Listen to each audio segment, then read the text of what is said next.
Hey man, this is your fifth video in a row talking about stuff on Netflix. Do you plan on doing anything interesting, soon? Well, that is a good question, but to be frank, I don't know if I like your tone. Alright, here's why I'm making so many videos about stuff on Netflix.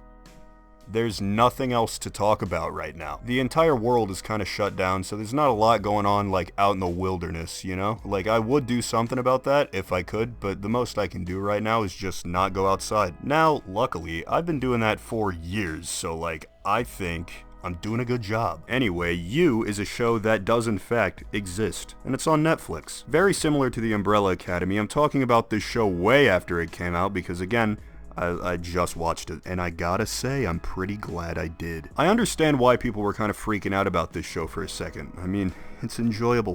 What can I say? Well, funny enough, I can actually say a lot, so I'm gonna start doing that. Alright, so You is a show about a real creepy dude who falls in love with not one, but two people so far, one per season. We gotta have some order. But he's in love. How nice, but both times it leads him down a path of pure shenanigans. He does a little bit of everything, you know, stalking, stealing, breaking and entering, murdering. He doesn't like to get too comfortable, you know, he likes to spice it up a little bit. And I mean, yeah, there are adventures to be had. Alright, story.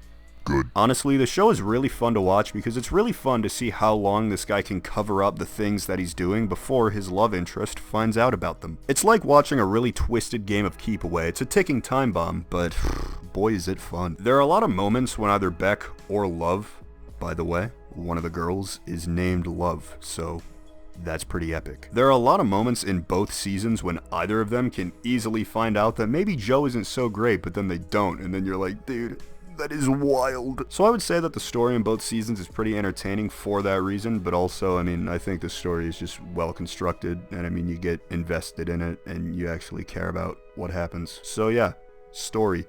Good. Also, just a quick side note, this show has some pretty juicy subplots that are, I would say they're just as good as the main story. Obviously, the majority of the time is spent with, the main plot, but the subplots never really feel like they were forgotten, and the build-up and payoff for them is quite nice. Moving on, this show has some pretty great characters, especially Joe, because the show walks you through his thought process and explains why he does the things he does, and look guys, I'm not gonna lie, the things he does, they're really not fantastic. I would say they're on the worst side of actions, you know what I mean? And I mean, I'm not sure this is a good thing, but a few times you're kind of thinking yeah, Joe, that makes sense. I'm totally with you. I see where you're coming from. And no. Also, I just think he's a really well fleshed out character. He is a psychopath, so I mean, you know, you gotta have one of those every once in a while. And he does some not so great things, but on some level he does care about certain people. And that's illustrated throughout basically the entire show, not only in the main plot, but also in the subplots.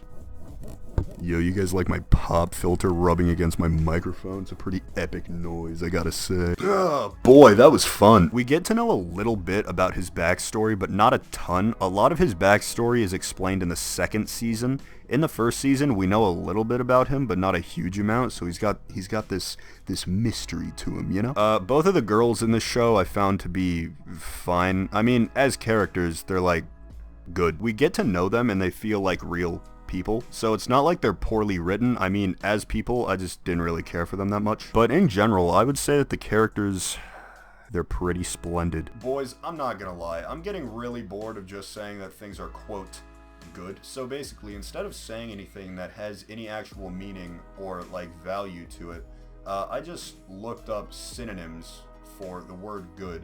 So I end up with sentences like, the characters are splendid. You guys really have no idea how lucky you are to be subbed to this channel, because only the highest quality content is on here, as you all know. But one thing that's kind of a glaring issue with this show to me is that it's gonna have to end soon, because we're only on the second season of this show and they've already done all they can really do. Both seasons are essentially the same. It's a different place with a different girl, and there is a twist in the second season, but they're the same story. And the third season is set up at the end of the second season, and it just seems like it's going to be the same thing again. It's just going to get repetitive, so I think this show is really entertaining for now. But I don't think that's going to be the case in the future, unless it ends after the 3rd or 4th season, because I don't know what else they can do with this show, but I mean, I guess that's why I don't work on this show, so we'll see. I'll also say that I enjoyed the 1st season of this show more than the 2nd. I like Beck more than I like Love, and I like the New York setting much more than I like the LA setting. It's just more like gritty, you know? I think both seasons are good. Do not get me wrong. Please do not get upset, but I just like the 1st season more, okay? Fine. So I really enjoyed this show. It's a love story, but it's a pretty twisted one, and I enjoyed it. I would give this show a solid pie out of 4. I definitely understand why people were kind of going Riri mode over this show, because I mean, it just keeps your attention, and then like, the episode ends, and then you're like, man, I kind of want to see what happens next, right? So then you watch the next episode. That cycle continues until you're out of episodes, and then you need to find a new purpose in life. So, what do? You end up making YouTube videos about stuff on Netflix, because there is nothing else to do. I'm sure you've all been in that situation. It happens to all of us. Anyway, if you haven't seen this show, check it out. It's worth the watch. But I hope you guys enjoyed this video. If you did, make sure to leave a like. If you didn't, make sure to leave a dislike. Maybe leave a rude comment if you're feeling up to it. My name's Quibs, and I'm wanted for war crimes in over 14 states.